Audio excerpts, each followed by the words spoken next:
No, not yet.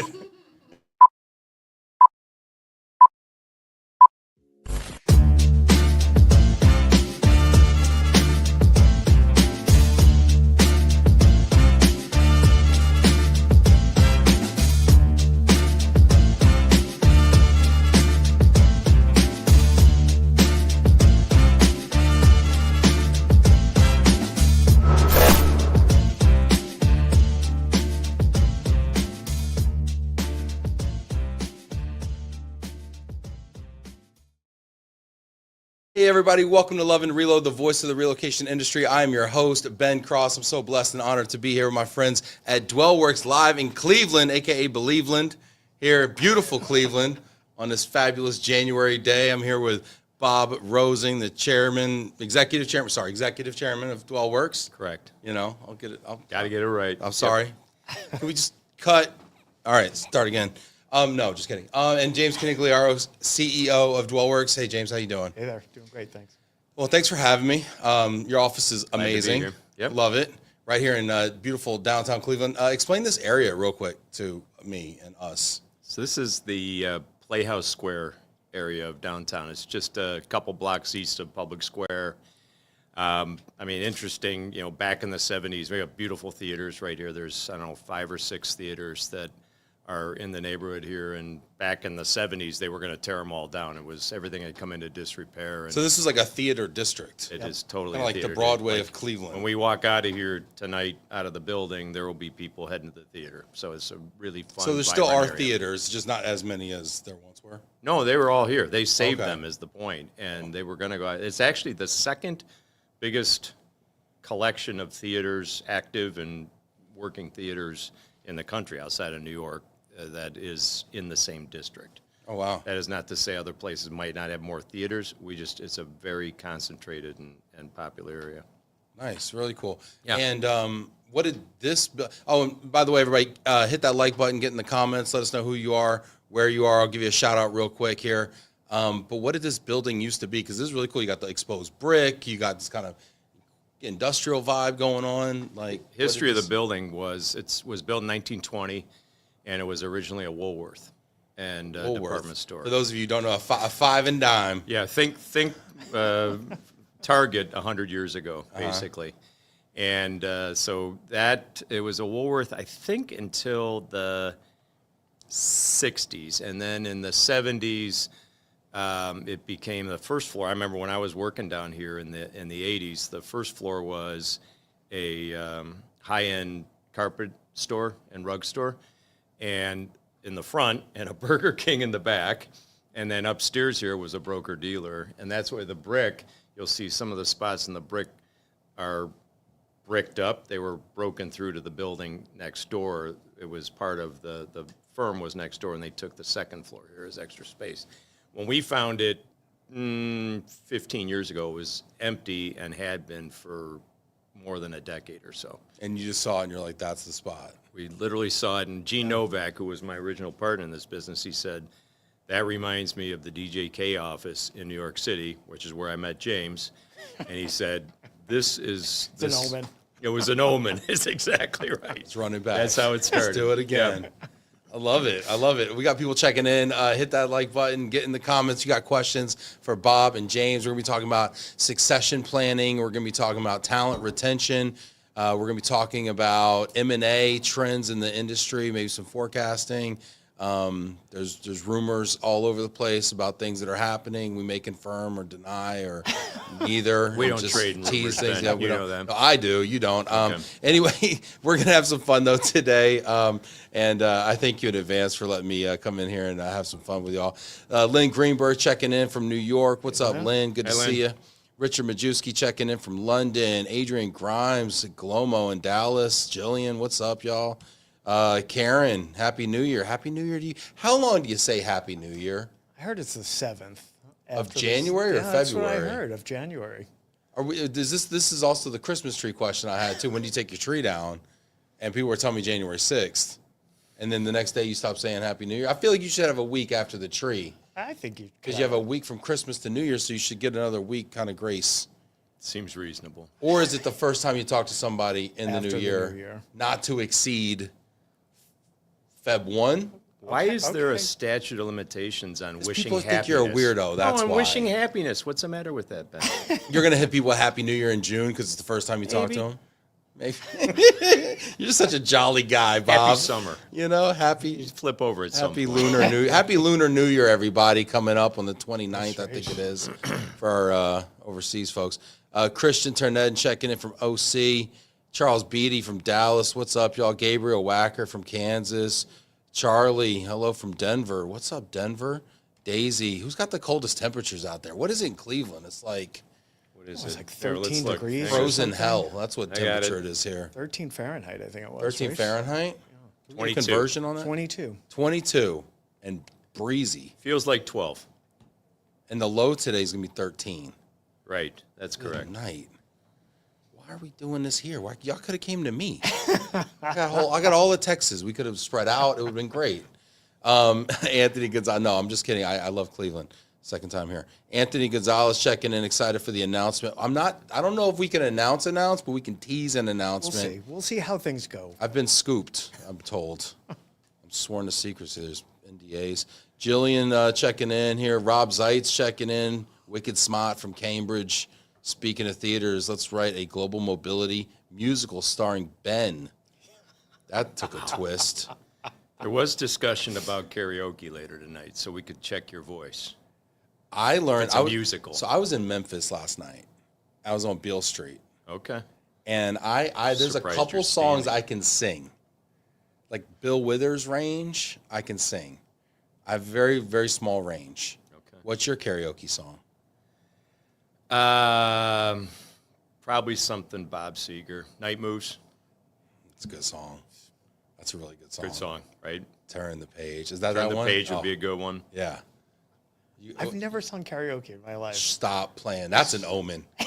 That's you're a Jersey Does guy, that mean right? we're going tonight? I am We're now. going. Born and Yeah. bred Jersey guy or no? No, I'm a born and bred New York, Brooklyn, New York. Brooklyn. I moved to New Jersey 6 months ago. So it's still, Oh. anytime someone says to me, still, where are you from? I say New York. Oh, sure. So I'm Well, trying plus to it has get a lot used more to it. cachet to it. Let's be honest, right? But Well, I mean, where you're at in New Jersey has cachet. Asbury Park. It's got a little cachet. in Stone them. Pony? If you like music. you got to sing Bruce then, right? I saw Bruce on the beach in September, 35,000 people, did his whole 70s songbook, talked about where he wrote the songs, like 3 blocks from here, I wrote this song. It was a great, great concert. Put in the comments what's your favorite karaoke song to sing. Everyone's got one in their back pocket. If you're like gun to your head, what are you going to do? Favorite Bruce song? Born to Run, I guess. Born to Run. Thunder Road. All right. This is great. Farrell Elliott checking in from. We're just gonna let the Farrell Elliott checking in. What's up, Farrell? Thanks for being patient with us. Richard here. Are there still Woolworths in the U.S.? I saw one in Germany recently. I don't think so. Brand, I think Australia, I heard there's a Woolworths. It's a different Great chain, question. but they stole the I name. don't believe so. Can somebody check on the Montgomery Ward The family? old as well? pictures of the front of this building are fantastic. I mean, it's really interesting. Some of them on the walls here, right? Right. Yeah. You guys got some really cool artwork too. Is this all Cleveland-inspired art around here? Yeah. It's pretty cool. I like it. George Meyer checking in. Nan Park says there's a USI Law watch party. What's up, Nan? Good to see you. Walter checking in right now. Next door. That's always scary. That's like the killer's in the house. And you're like, where? Behind the couch? Like next. I told him to turn his volume down so we can get, like a double feed. We don't Yeah. need that problem. Meredith Kennedy. What's up, Mayor? It says the tree brings me joy. Don't take my joy. When's it coming down, Mayor? Let me know. We just took our office tree down recently, but I think the house tree persists still. Mine is down. Yours is down. January 2nd. Down. January 2nd. Moved on to Valentine's Day. Yours down too? Oh, yeah. You seem like a natural tree guy. Nah, All right. not for decades. Decades. Actually. Yeah. It goes up in the attic. Lights right up. Super easy. My wife and I used to fight over the lights on the live tree every year. Like it was our one fight a year. Uh-huh. Like I'd put the lights on and she'd be like, nah. And so Wait, I'm wait, like, was it the color? Are you like a white versus colors kind of oh, thing? it's Or are just you like the distribution of them. It didn't matter what color they were. It was like it was always just done wrong. too So clumpy here and not enough up right, top? big and- gap. Got to fix that. All that. But So I you was were in just like, charge of putting them up, but then you would get Monday morning quarterbacked by your light 100%. distribution. Yeah. I'm just like, all right, we're fixing this. We're going to be at a pre-lit tree. Done. Isn't it funny how at work like you're somebody, and then you go home and you're like a landscaper, basically, a butler? Gene Novak, who I mentioned earlier, one time we were talking, I was complaining about something from Central per Command usual. at home. Go ahead. And he goes, you're not CEO at home. I was like, oh, okay. I guess that's facts. true. It's fact. It's so factual. This is great. Andrea Lamantia says James can sing. Come on. Well, what songs have you heard him sing? Let's get it out I there. think she heard me humming Christmas songs in the car a year ago, and she thinks that means I can sing. If you can hum, you can sing. Just open your mouth, you know. Jack Jampel checking in. Hello, gentlemen. What's up? Get some questions in here, too. We got New Jersey shout-outs. Andrew Walker's shouting out New Jersey. What's up, Andrew? Dirty Jersey in the house. Janet Okowski, hi from Philly. That's basically Jersey. So Jersey threw away. Shout out to my Eagles fans. Anyway, let's get into it a little bit here, because one of the things, I have a lot of respect for Dwellworks, and y'all do a lot of things right here, but one of the things that really intrigued me, and one of the reasons I want to sit down with y'all, is it was recently announced that Bob was not maybe sitting down into the chair position. You know, sitting down, right? That's why they call it the chair. He's sitting down. He's going, I'm going to take a step back, and I'm going to sit down. And James, you've stood up, and now you're the CEO. Yeah. And I'm always kind of interested in how those things happen. And I see organizations go through these things all the time, whether it be industry associations, whether it be companies. And I'm always intrigued how that works, and when the right time is, and how do you know, and how do you prep for it. And I guess I just kind of want to go there, because our industry is, we're maturing, right? There's a lot of mature companies in this space. There's a lot of, whether it be founders or folks that have been running companies for a while, and it's time to kind of make that switch. And I want to ask, maybe just to kind of start, how do you know when the right time is, Bob? I mean, James knew for a long time, but how did you know? I'm just kidding, Bob. Just kidding. You said I could have fun.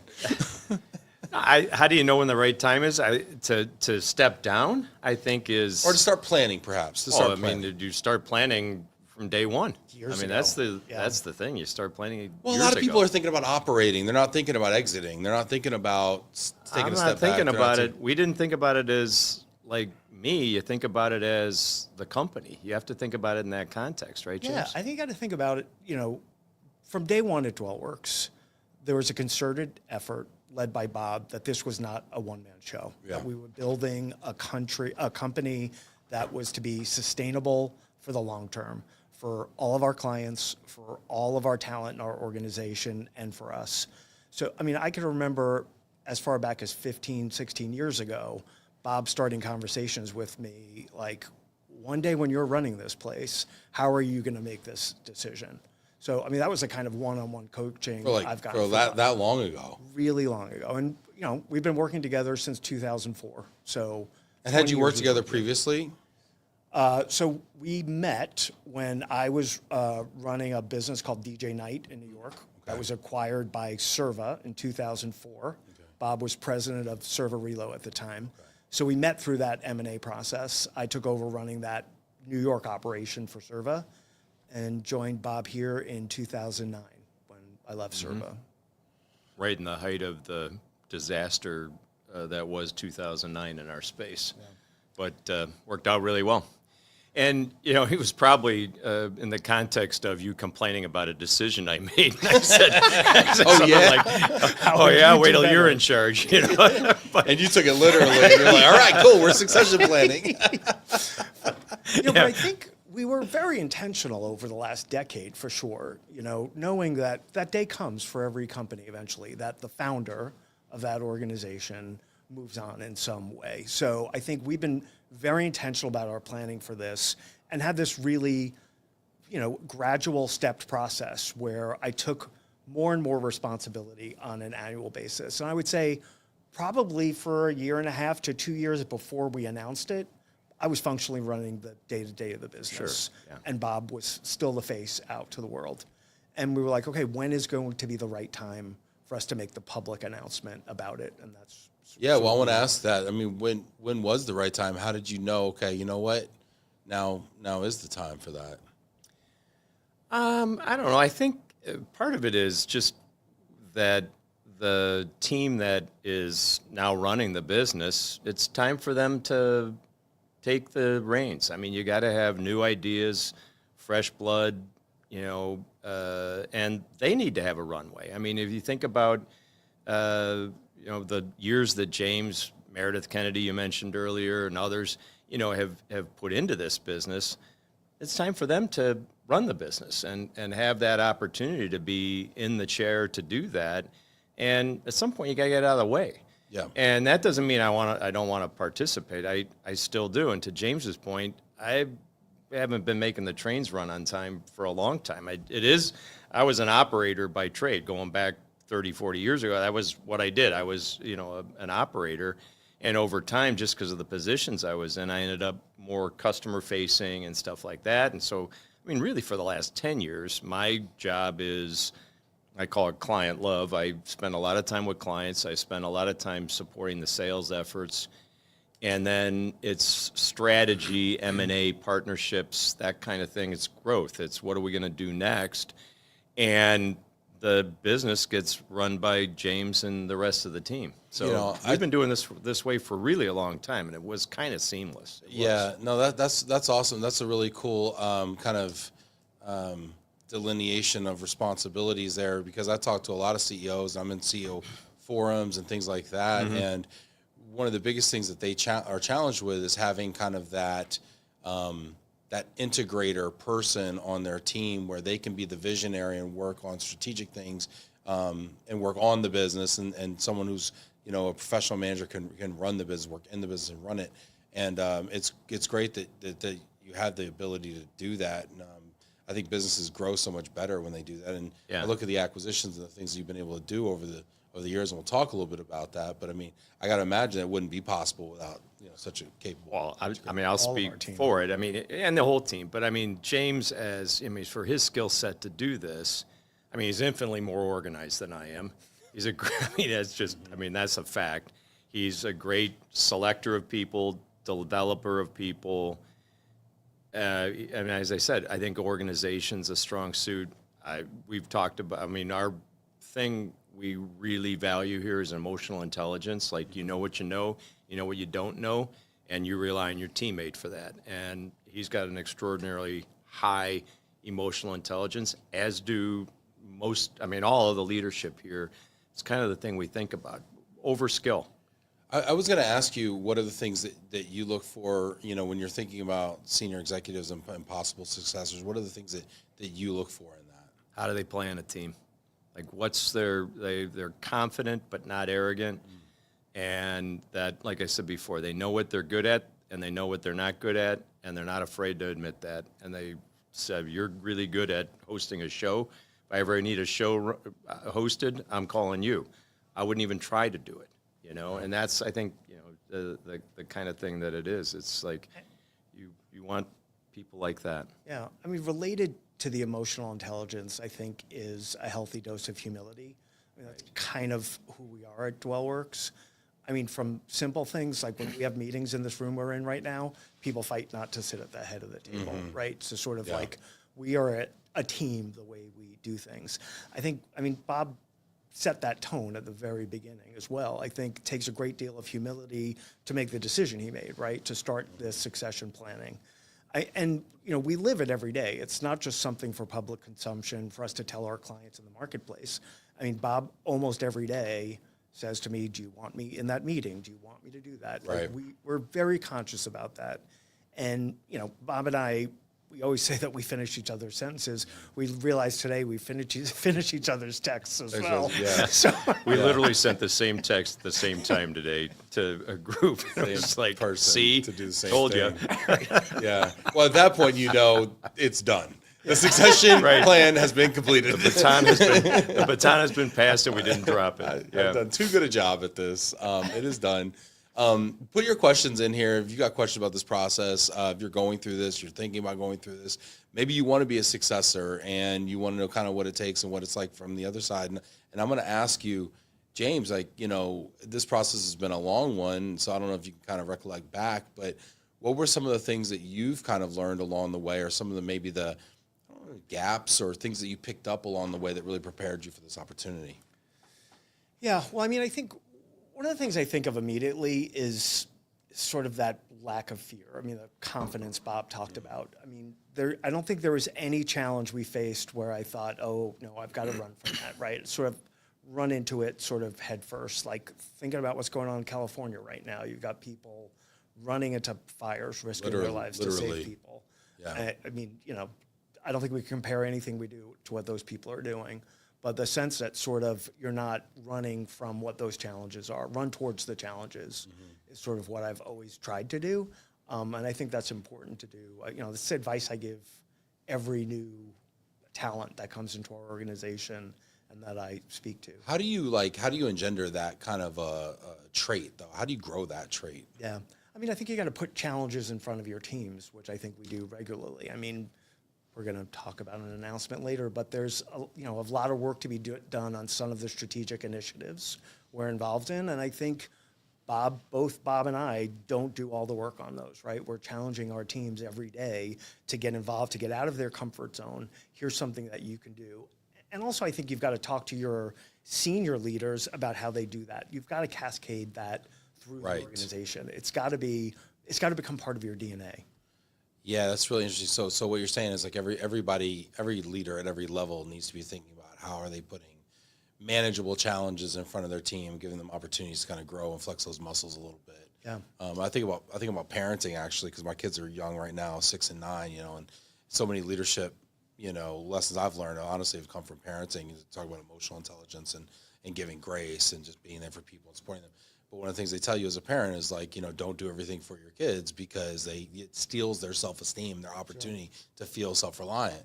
And I think about the same thing applies, right? And then I mean, I'm guilty of this. My team's watching right now, so they're probably laughing. But I'm guilty of this sometimes. It's like, you know, maybe I'm overstepping or maybe I'm inserting myself into a process that really is their process to own and run with, you know, and I struggle with that, you know, and I think a lot of leaders probably struggle with that. Well, you want to fix things for them. You want to make it right, but you got to trust. You got to let them make mistakes. You got to let them dive in. And you think about, you know, the rest of the team and how do you get everybody to do that? It's just letting them have it, letting them have at it, and not like judging when it's right or wrong. You got to really let them reach their own conclusions about mistakes made. Do a postmortem and move on. Don't dwell on it. Sorry for the use of the word. And but I mean that's really the thing. And we so much so people running into the crisis or the opportunity or whatever it is. We kind of call it the Dwellworks swarm, and sometimes it's too much. Like there's too many people diving on the ball, and we got to think about that too. And that's where it gets. You got to not do that either. Temper that. Yeah, I found that I've tried to be intentional about lowering the stakes for making mistakes. Like, so when you make a mistake, it's not the end of the world. Like we celebrate the mistakes, we get better. We kind of had a saying for a while that we just got better. Every time we make a mistake, we just got better, and that reframes it a lot. Now, when you hear we just got better, you epically, screwed something up. Yeah. The amount of learning is directly proportionate to the size of the mistake.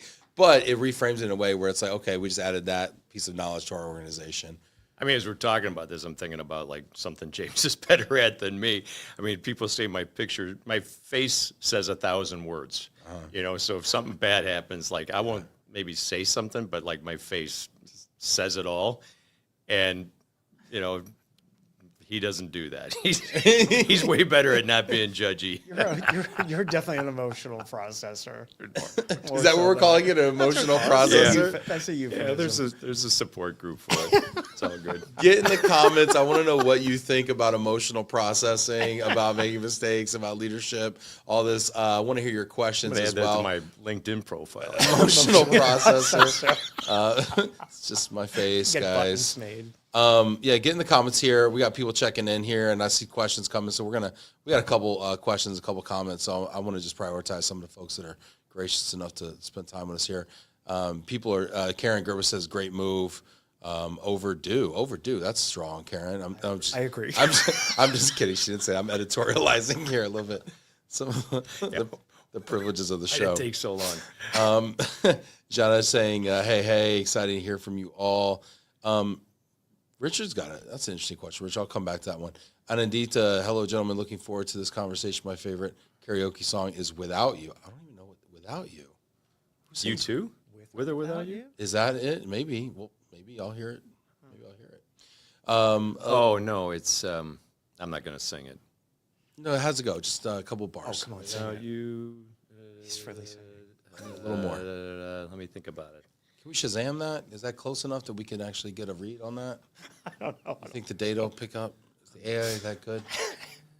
I'm going to get it. I'll blur Megan, it out later. we have a marketer here. Can you tell us what that Without You is? Can we get some Without context you, not on it? with or without you. I mean, it could be. Well, Who's to say? We don't know. Maybe. Michael dropping in from Connecticut. Michael Cadden, what's up? Janet Olkowski's got a question here. She says, how has mentoring played a role in your succession planning? James has done a great job of mentoring me. Well, mentoring goes both ways, right? I mean, all kidding aside, it totally goes both ways, right? I mean, That's actually, kind right. of. I mean, the way work structure is right now, we are each other's boss. So I'm chairman of the board, but I'm no longer like have a operating role. So like, James can tell me to be in Toledo on Tuesday, and I have to go there. You know, Yeah. it doesn't happen. And I might object, but you know. But it's kind of interesting. I think we all learn from each other forever. Once you stop, you're done. Was it a formal process, though? Was it like every third Tuesday we're going to sit down and we're going to talk about your development plan and stuff like that? Because I always Like think I said, I'm not that organized. I feel like well, you would have put it on him to schedule it. I know that, but no. But I feel like we think mentoring is like this formalized thing where there's a checklist and there's like a book we're supposed to follow. No. And I find I've it never gotten follows a that. formal performance review from Bob in 20 Nice. years. Yeah. And yet here we are. And yet I get feedback every day, Yeah. all day, and give it as well. Right. It's so interesting because performance reviews are something I feel like we should be doing in our company more. Again, my team's probably laughing at me, but yet I give a lot of feedback, and there's a lot of coaching and a lot of like one-on-one time. Now, maybe as our work gets bigger, I mean, maybe that's not sustainable. But I mean, what are your thoughts on performance management? I mean, I guess I always think if there's something in a formal performance review that your associate doesn't know already, you're not leading them and mentoring them well, right? I mean, that's kind of what it comes down to. So if you're not already having those conversations, if they're not already aware of it, you're doing something wrong. Yeah. So what should mentorship look like? I mean, or is that even the right word? But I mean, let's like, how should people do that? People say, I want to be mentored, or I want to mentor, people. What should that look like in your opinion?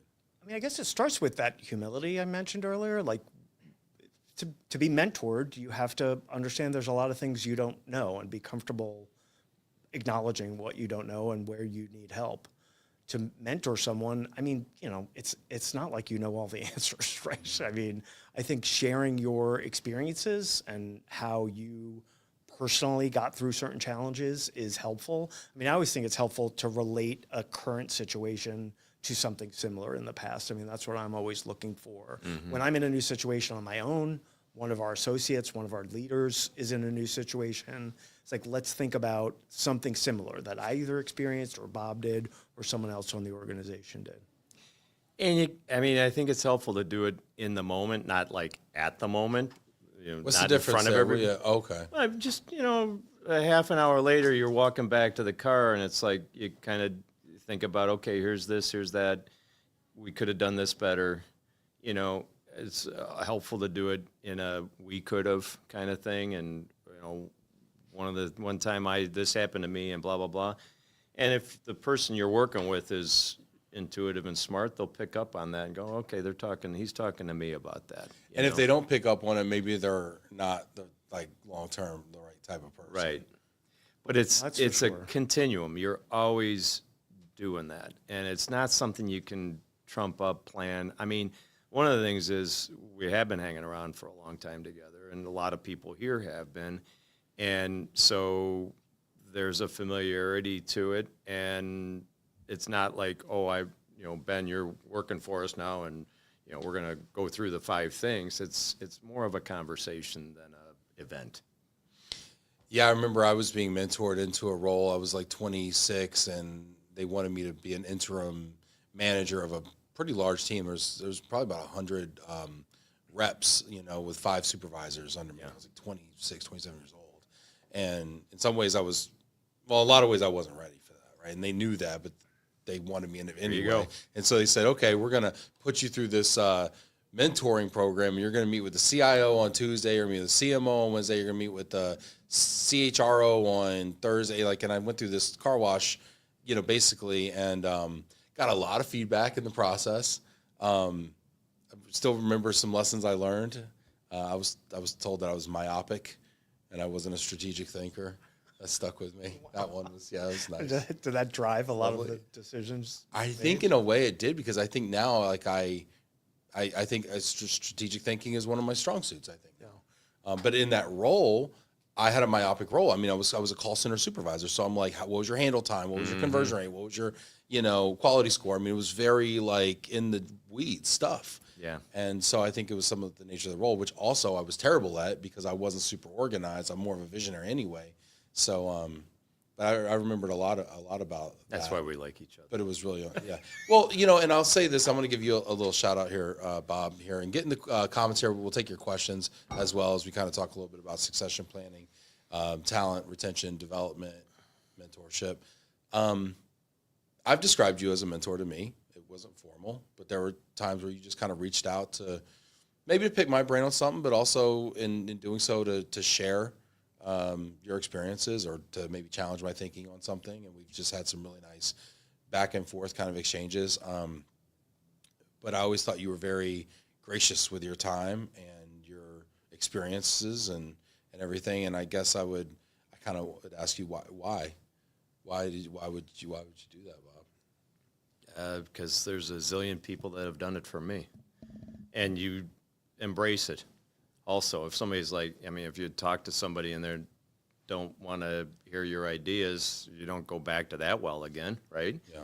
And so, in my life, I've had dozens of people that did that for me. And, you're like, who's one? I can't list one. There's 20. And so it's kind of paying forward, I think. And it's one of the things that, really makes you think about this remote work thing and work from home and what have you, is who's doing that for the 23-year-old kid today? And I know when I was 23 and I walked in, and I remember at the savings and loan, Tom Nettle, he was like, all right, I'm just going to tell you something. You're the smartest guy in the department and you're too big a goofball for everybody to take you seriously. He said, tone it down. And I was like, okay, and I'm still a goofball, but I tone it down.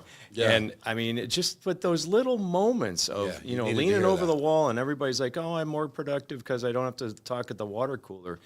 10 years from now, what's the product going to be? What's the end game of development for people that don't have mentorship? And part of it is people my age, my generation, boomers and, Gen Xers that are like, I paid my dues. I'm going to work at home. And it's like, no, who mentored you 25 years ago or 30 years ago? You owe that to this generation. Somebody needs to hear from you. You could be sharing that with somebody else. And I know there's ways to do that through the methods we're doing right now and technology and this and that. But the components of communication, we had a guy, he was a mentor to a bunch of us at the predecessor to Serva. His name was Ed Crabtree, and he used to refer to the modes of communication as the lyrics, the music, and the dance. The lyrics were the words you used, the music was the modulation of your voice, and the dance was your body language. Oh, wow. And when you say that one more time, the lyrics, the music, and the dance. Lyrics, the music, and the dance. And lyrics is the words. The music is the modulation of your voice, and the dance is your body language. And so, you think about email communication, you think about Zoom calls, etc. You're like, wow, you got my face, that's it. You don't know what my hands are doing, any of that stuff. And I had somebody that told me one time, I was given it was when we, at Serva, we bought a company, and I gave the welcome speech to him. It was Bob Noya.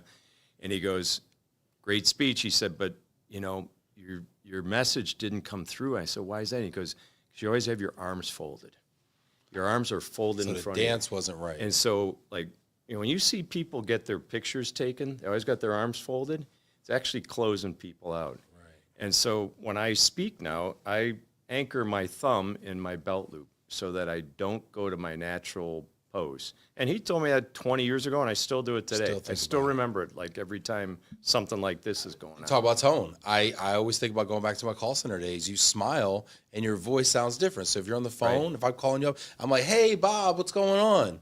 You greet them with like a warm greeting that says, hey, we're you know. It's what emojis are for. Honestly, people call me the emoji king. But the reality is that's how you convey all three forms of communication. I love communicating in emojis. Only emojis. Well, it's so funny because you guys are older and you're like on this emoji thing. Older than me, I'm assuming. But you're loving these emojis. I love the GIFs. I do a lot of GIFs. I think you can do a whole text conversation in GIFs. But I think you're so right. There was a long time where we thought emojis or emoticons, if you remember that, were not professional and they didn't belong in the workplace and in work correspondence and a work email. If I sent Bob a work email with a smiley face at the end of it, was Bob Rosing, executive chairman of Dwellworks? I can't even say it. What's he going to think of me, right? Am I a serious person, you know? Like, is he going to think I'm a total goofball? Or is he going to know that the tone of that email was playful and light and warm? Exactly. I think that's right. And I think sometimes we oversteer with this profession. Now, I think it's been improving. We're coming off professionalism, being like uber professional. But I mean, I think professionalism is one of those things that the notion of professionalism can sometimes be very damaging because we're too stuffy. We don't let people kind of in to our. I'm kind of going on a tangent here. I'm rambling. You're good.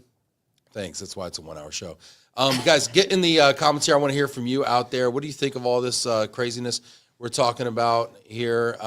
We got people checking in here. Karen Gerber, our CEO, is 41 years old, smart, visionary person. He has surrounded himself with a great team of experts. Many of the key people he hired are more tenured. What advice would you offer him? I am sure he would like to have someone run when it's time for him to step down or if he does something else. Karen, this is a very funny question. So this person's 41 years old. He's smart. He's a visionary. He's surrounded himself with great people. And he's actually surrounded himself with more tenured people. What advice would you give this person, especially about succession planning? I mean, I guess, the first thought that came into my head was, I don't think 15 years ago when Bob said something to me, what are you going to do when you're running this place? I don't think he was only having that conversation with me. It's like, I think that's... James killed all the other people. There was 3 of you, and now there's 1. Like a Squid Game. That's great. But I think, it's important to talk to the talent across your organization, right? I mean, not necessarily everyone's interested in that sort of career path, right? That is so true. I'm wired in the way that I would think everyone would want that job. I talked to somebody today who's like, I don't see myself going past VP in this company anyway. So I'm like, why? What's wrong with you? Like, there's more out there. Like, shoot for the stars, buddy. Like, you need good VPs. But you're right. Yeah. You're right, and I think that when I look at people's kind of career arc, because we do a lot of talent recruitment, and people, there's always an arc, right? And I kind of tell people like it's best to like arc and like plan it such that like you arc and you peak kind of towards the end because like the downswing kind of stinks, it's kind of rough, but it's not going all the way to the top is not for everyone, and people make a decision at some point in their life where they're like, you know what, family's more important to me right now, work-life balance is more important to me right now. Wellness, personal health, whatever is more important to me right now. Pursuing my hobby or, moonlighting as a whatever artist is more important to me right now. And they kind of get off the ladder and they say, this is the floor I'm good at. Yeah. And that's cool because we need people on every floor of the organization. Yeah. I think one of the things for me is to this change, and I think maybe the gentleman you're talking about, the CEO, is the one that's 41, is what do you want to do next? And, how do you, like, bridge that? And so for me, I don't want to do nothing. And because I've got buddies that are retired now, and they're driving me crazy because they have nothing to do. And so I think I've got a lot of things I want to do. and they're mostly work related. It's not like play golf and, be a starter or something like that. So I think that, this progression that we've had really elongates my career in that I can do a lot of those things. I can still be productive and helpful here and have that continuity.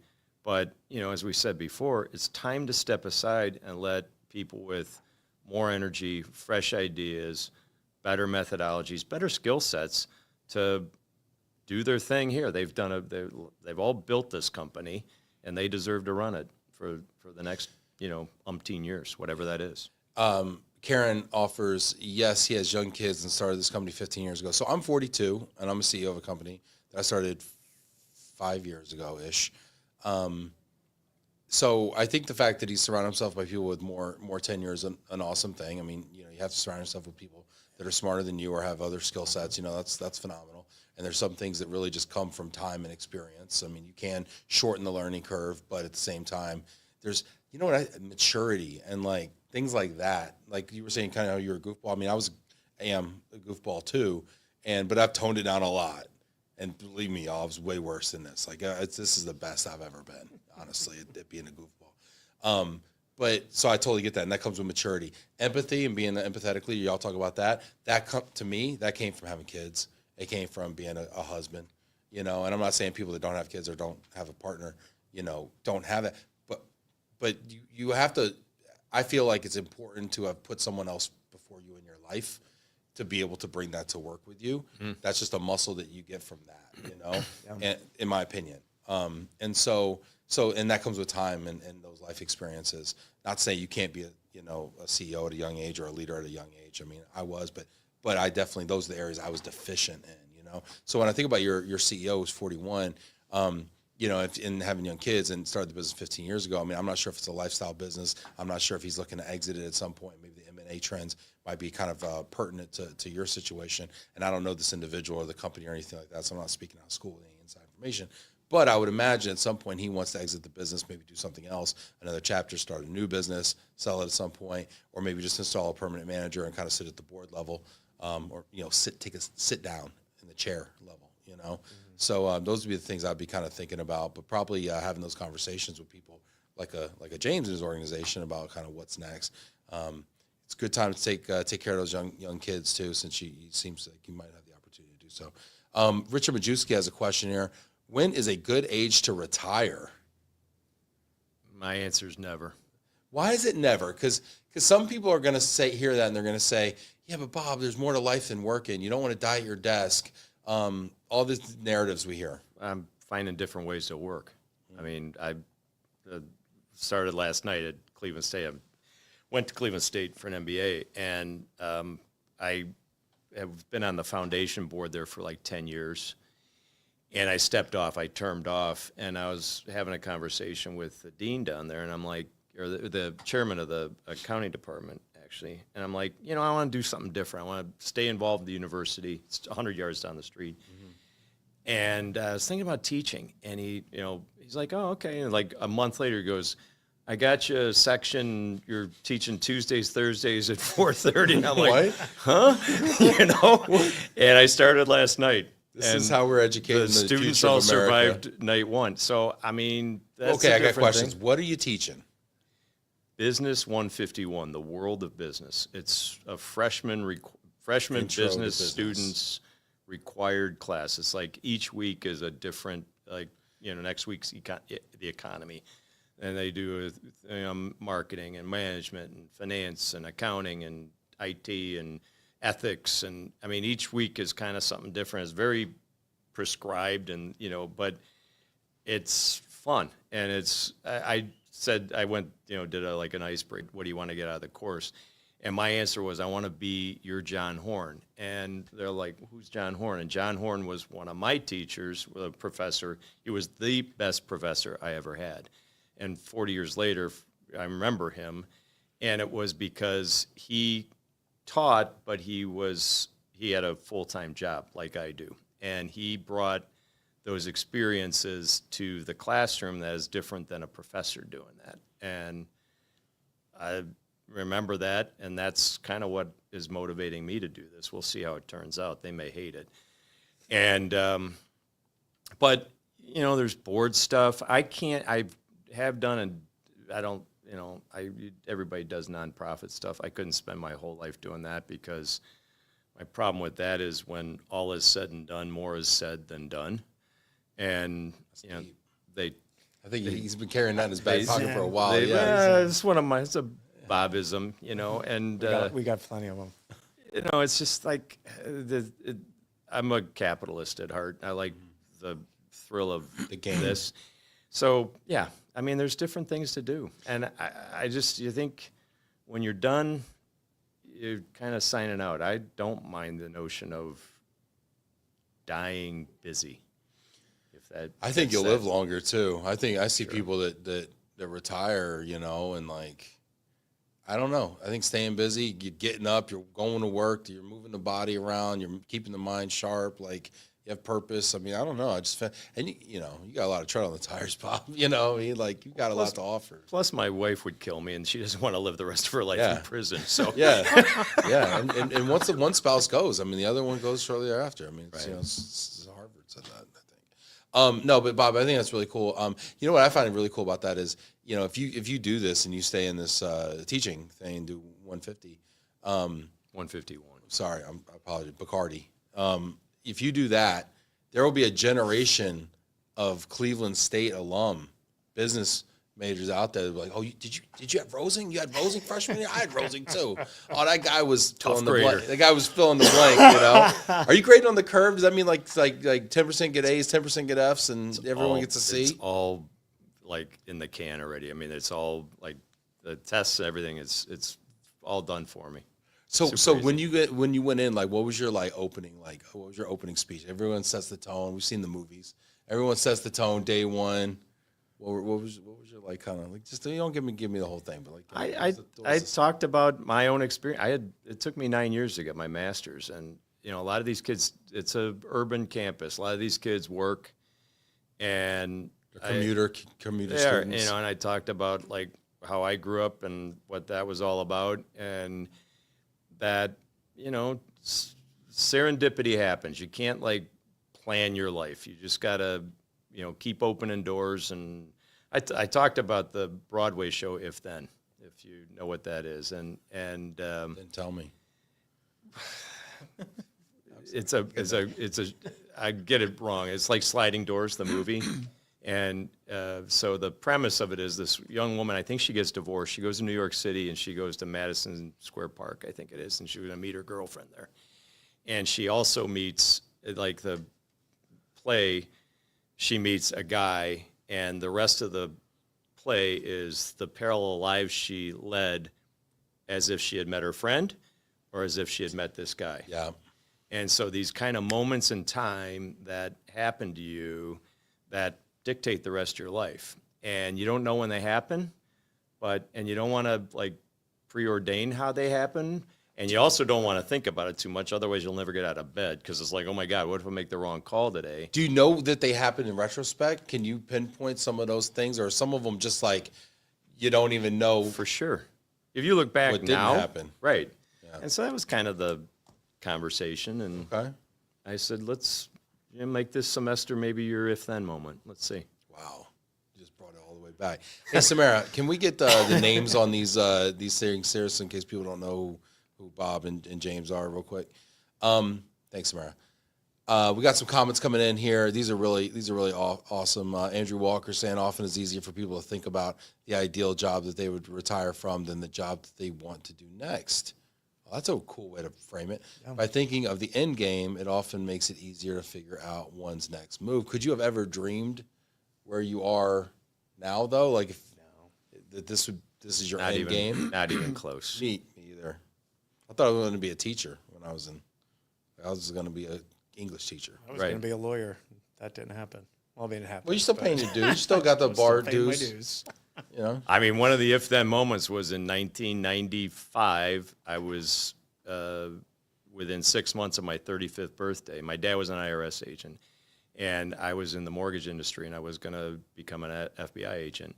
And I had applied. I took the civil service exam, the whole bit.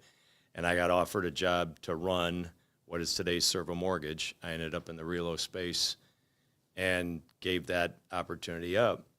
And, you know, You could have been FBI. You could have been Agent Rosing. I could be probably on a congressional hearing right now or something. Who knows what? It's not too late, Bob. Hang in there. Yeah. But, you know, it's one of those things. It's like the fork in the road. You take it, and the rest It's of it interesting. unfolds. One of those moments for me was 1997. I had a job offer from Oakwood to go run their service center in Philadelphia, I think it was. That was on a Friday. And then on Monday, I got the offer for DJ Night. So obviously taking the job at DJ Night. In New led York. to in New York. Led to meeting you, coming here. And then the Maybe full if I circle stayed with aspect. Oakwood, I would have just joined us in 2020 instead Right. of... Yeah, we but could then- have fired you in 2020. But then you wouldn't have been succession planned for 15 That's years right. either. That's You would have been right. like last on the totem pole. All those squids laying around would have been ahead of you. And anyway, man, That's things would have right. been totally different. I would, yeah. This is great. People are chiming in here and sharing their stuff. Christian Ternet, are you comparing Bob and James to a 91-year-old Willie Nelson and an 83-year-old Bob Dylan performing? This is I know that. Yeah, no, maybe Who's I Willie? misread this. Yeah, that's the first thing to go. Jack Taylor says, when you do what you love, you are helping people with problems. That's work. Why is that considered a bad thing when some people are not built for that? Yeah, I mean, if you're having fun doing it, that's the thing. You retire for something you don't want to do. Like, I mean, at some point, like, I mean, honestly, I get the sense from you, and I mean, for me, and I mean, I would do this for free. Don't tell anybody, but I would do this for free. Like, I like this. I have fun doing this, you know? Right. It's a hobby, it's a game, right? It's like, that's the cool thing about business. I agree with you, too. Like, I mean, capitalism gets a bad rap, but it's fun because there's a game with points. Right. Dollars are the points, right? And it's like, okay, we did good this quarter. We didn't do good this Right. quarter. We're behind. We got to come back. Like, it's a game, And I enjoy the gamesmanship of it all. You said the fun thing, and kind of ties back to the succession thing. And James and I were talking about this before you came. My original partner in this, Gene Novak, who we talked about a little bit before, and God bless him, he's gone now, but great guy and a super good human being and a good partner and a mentor to all of us, that worked with him. But going back, he was roughly my age when our board said to Gene, when are you going to stop working? And he said, when I'm not having fun. And they're like, that's interesting, but you're CFO. Like, that's a really important job. And if that happens like next Tuesday, we don't have a plan for that. And so, Or if you're not good at it anymore because of whatever, right. then shouldn't be your call either. And so, we kind of had to purposefully kind of force that issue in a sense. And that's why, I mean, history or experience as a good teacher, I mean, that really gave us the impetus to really get serious about what we've done here, as far as, because what happens when I'm not having fun anymore or something physical happens to me or whatever, you don't want to put the organization, the team, the customers, the stakeholders in that position. You can't. You've got a responsibility to do something different. Right. That's a really great point you bring up. Elizabeth checking in says Gene was a good man. Yeah, for sure. No doubt. That's awesome. Rob Zeitz is suggesting maybe you still are an agent with the FBI under deep cover. Maybe this is one big forensic accounting play or something. You're just Don't know. Yeah, you never will. We'll have to Never- put never- on the next never- episode. We're putting Bob on a polygraph. Actually, it's gonna be a lot of fun. May have to waterboard him. I don't know. He looks like a tough Never screw, shot though. a gun. I think that's Really? probably no. Well, I did shoot a shotgun once at a thing, but yeah, never have held a handgun. Once at a thing. What was the Like, thing? a skeet shooting thing. Oh, okay. All right. What do you say? I missed. Nobody was hurt. Nobody was a lot of qualifications here. This is a lot of fun. I could do this for a long time, but I know you have jobs. That's been part of this. That you have jobs, so I don't want to take too much of your time. We told people we talk a little bit about M&A in the space. You have been more active than most. I always like the Warren Buffett quote. Be scared when people are greedy. Be greedy when people are scared. I find that he's got a lot of great quotes like that. Sometimes I call Bob the Oracle. Just doesn't rhyme with like Cleveland, the Oracle of Cleveland. But anyway, What are your thoughts about M&A in this space and what's going on? I mean, for us, it has to fit into a broader strategy. Like, what are we trying to accomplish? It always has. I mean, going back to day one, what are you trying to accomplish, and what does your customers need, and where can you bring value to their needs? And if that is buying a company and making it part of this, or is it greenfielding something? We say greenfielding for people out there that may not when we started Luxembourg, we opened up destination service in Luxembourg for a client. They had a specific need, and so build versus buy. So instead of buying something, you build versus buy. Yep, that's exactly right. And so it's not like you're on a mission to always do that. It's you're on a mission to solve a need for your customers. And again, can you bring value to it? I will say that whenever we bought something, it was very intentional. Like, we knew exactly why. We knew who we wanted to do it with. We didn't just do it because, I mean, a lot of people call and go, hey, you want to, and it's like, it doesn't fit a strategy, or we don't fit you. And so you think back all the way to the beginning of, who we acquired over time, and the team members we've picked up, and the talent and the customer relationships and the value we've brought to customers. We're not always perfect at it, but it was intentional, and I think our batting average was higher than most because of that.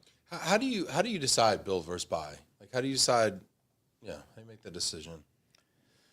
Well, I mean, the buy side of it is, I mean, as Bob said, I mean, there's got to be alignment between the two organizations. I mean, there's got to be some kind of cultural alignment, the ethos of that company. Because you got to put them together, and Right. what are they at the end of the day? They're groups of people, right? Right. So they got to You meld. got to put them together. I mean, either build or buy. I mean, you have to be solving a real business problem.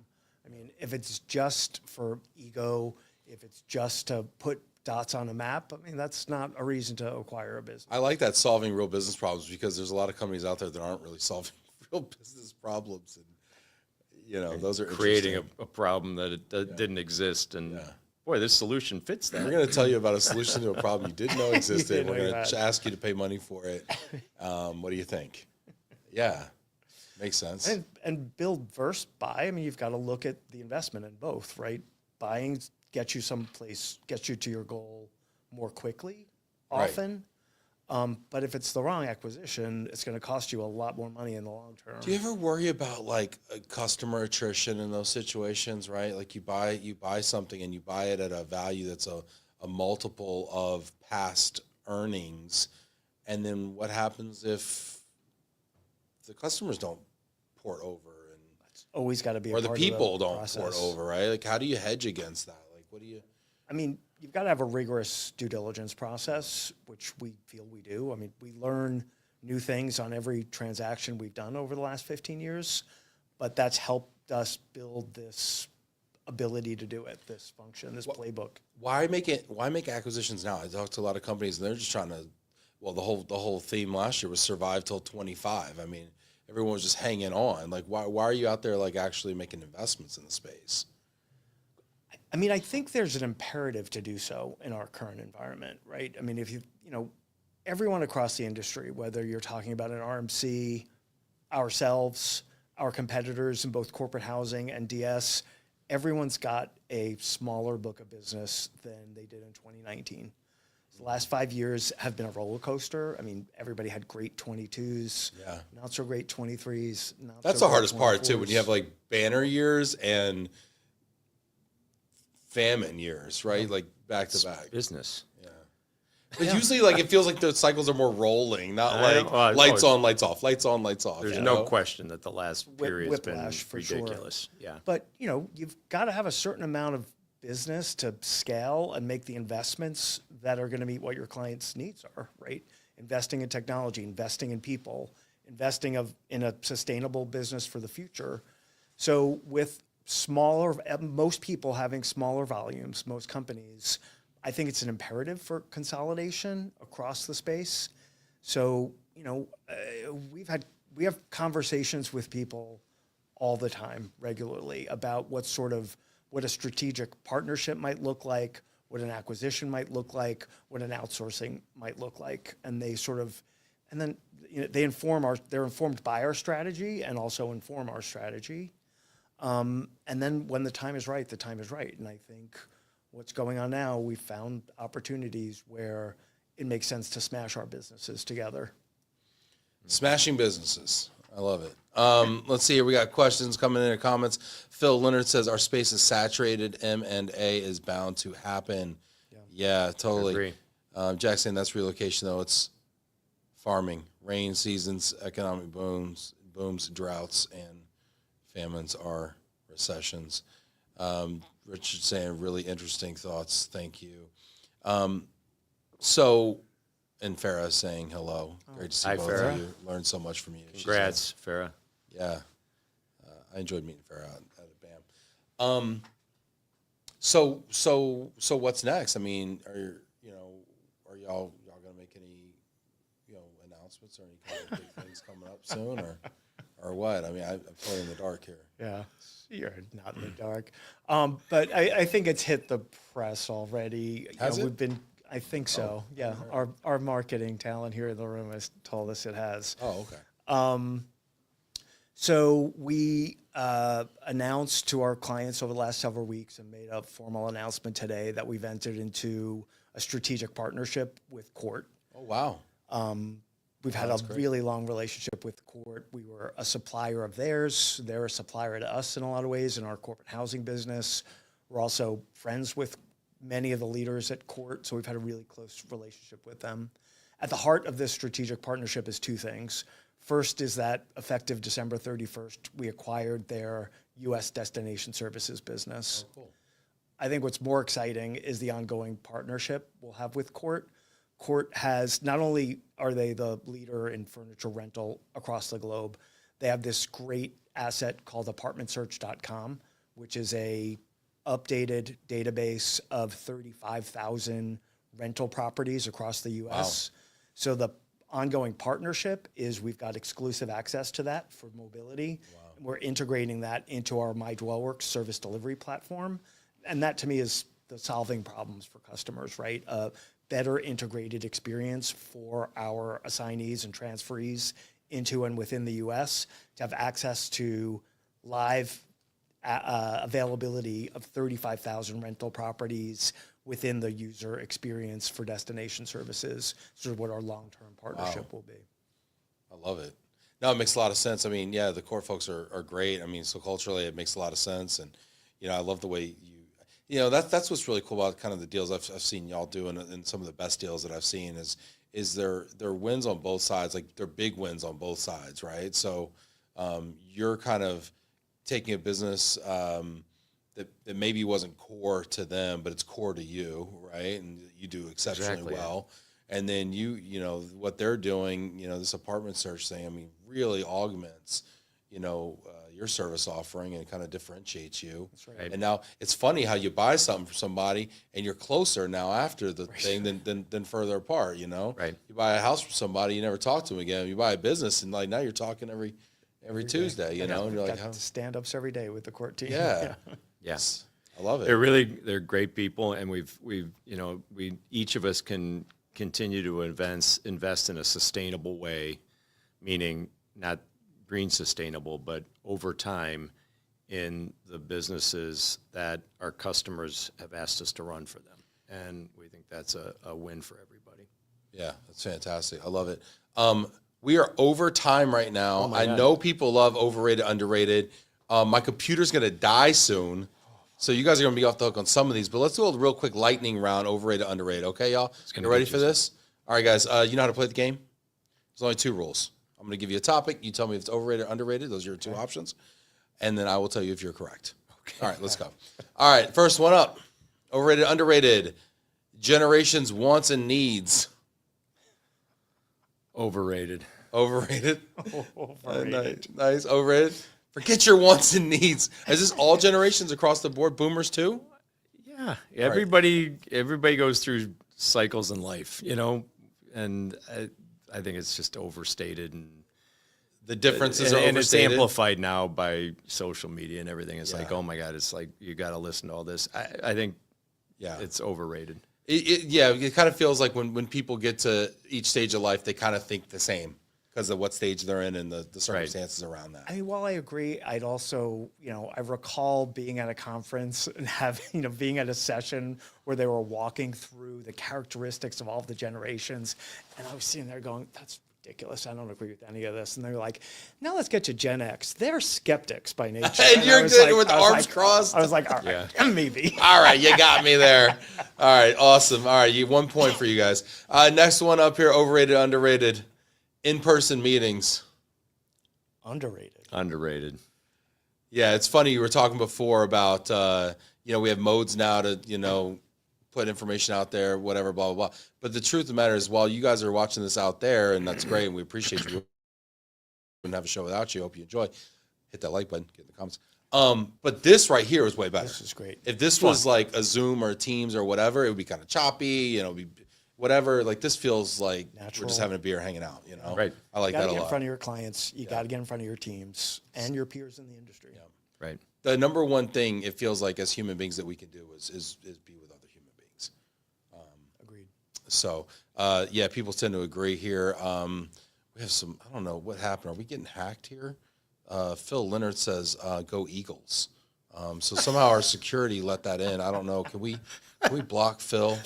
Love you, Phil. Overrated. Overrated. We can all agree on that. Next one up. Overrated, underrated. The Rock and Roll Hall of Fame. Underrated. It's great. It really is. It's really interesting. Okay. Which is better? Rock and Roll Hall of Fame or the Pro Football Hall of Fame? They're both kind of here in your backyard. Anybody who knows me knows I'm going to pick the Rock Hall. Yeah? As the top. Depends on your interests. No. Listen, you can't play Some people would politics be here. more. No, Take a some stand. people would be more interested in. What about you? You people. What about you? I like sports, but I'm a huge I haven't been to the music Rock and Roll fan. Hall I of would Fame. go to the Rock Hall. Yeah, I've never been. Like one or That's the other, I'd is go it? to the Rock Hall for sure. Really? Yeah. Megan? Yeah, I agree. Wow. Man, 3 wrong answers. All right, here we go.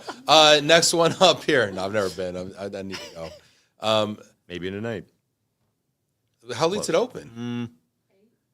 Maybe. Huh. Maybe we'll do dinner and go head over to the Rock and Roll Hall. Come back. No. It's right on the lake. I You'll love was it. here last in 2016, November 6, 2016. I've told myself I was not going to disparage the Browns. So I just had a nice time.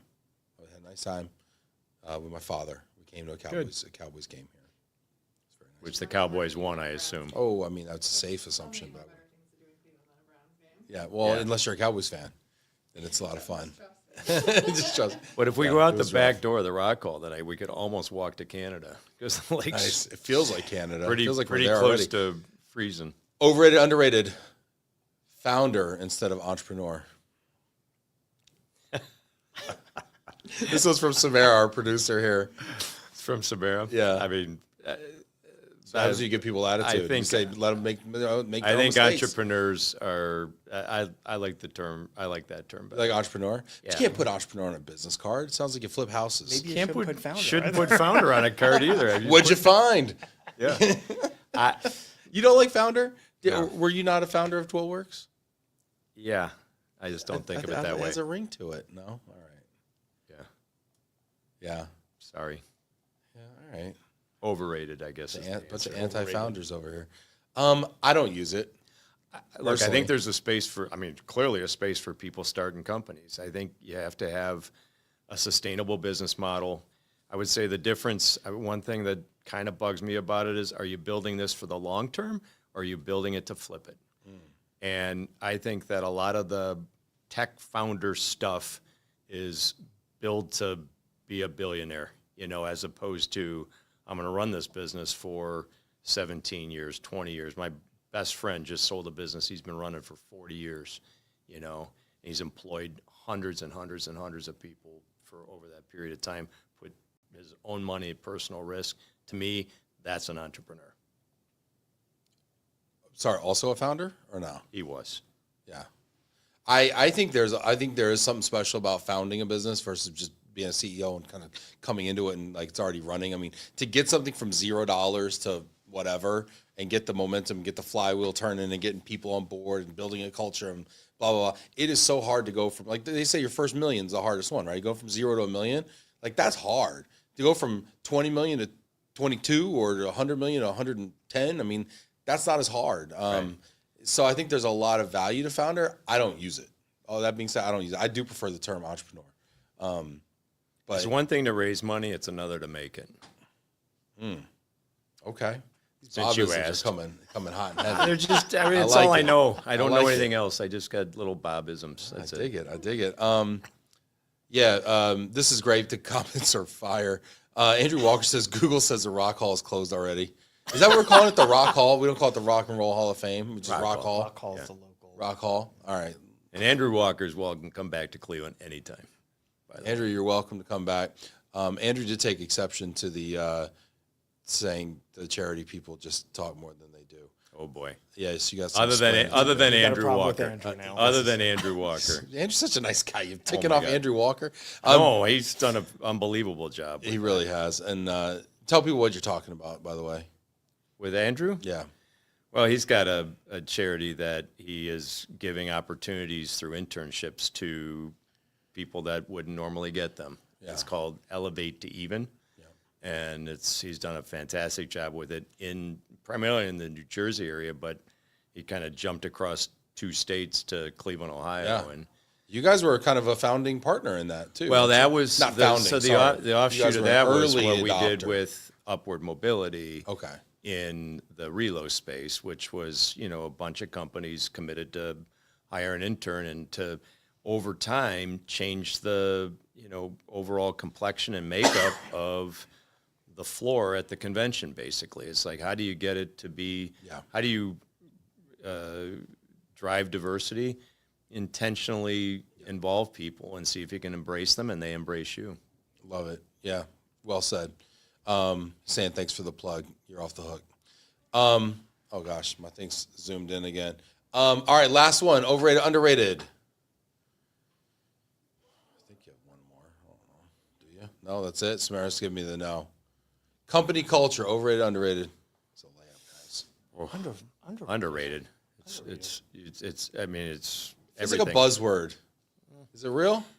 You know it when you Megan's see it. rolling her You know eyes. when you see it. She's not. If you get it wrong, you know You it for sure. you can't describe it. You know That's it when true. you see it. You know when you see, you know when it's not there too, right? It's like the You know when absence it's of made it. up. Yeah, for real. Awesome. Great show, y'all. This has been a lot of fun. Hey, next week's gonna be really cool. We're gonna be in Chicago live, so watch for those shows.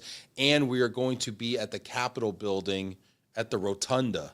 Oh my. Coming to you live from the Rotunda. Next week, we're going to be talking about the incoming administration's impact to global mobility. We got tax. We've got like Chamber of Commerce. How are you We've doing got- that? I don't know yet. Apparently, you can just if you walk in there like you own the place, you can just do a lot of things. I don't know. So too soon? Anyway, no, it's a public space actually. If you stay in the parameters, you can't go everywhere. We learned, but if you stay there, There is a spot where There's a everybody in the room can hear you, so careful. yeah. Unlike here, there's media. There's like a media thing, and you just stand in the media thing. I think. Okay. I'm told. Let's hope. Yeah, let's hope I don't end up, in front of Congress, Tape the explaining whole why thing I for was sure. there. We'll get you a pardon. Yeah. Wow. Anyway, so next week's gonna be really cool. Case in point. So we're gonna be doing a few shows live. But this has been awesome here at Dwellworks, guys. I really appreciate you having me. Thanks for coming. The conversation's been fantastic. Thanks everybody for tuning in. Hit that like button one more time. Leave some love in the comments for Bob and James. And I'm gonna go have some of this delicious Cleveland cuisine right. tonight. Are we having Italian? We are. All right. I'll leave a Maybe review. a little on, vino. Hello. All right. Sounds good. All right, everybody. Take care, y'all. See you later. Bye. Thanks. Bye.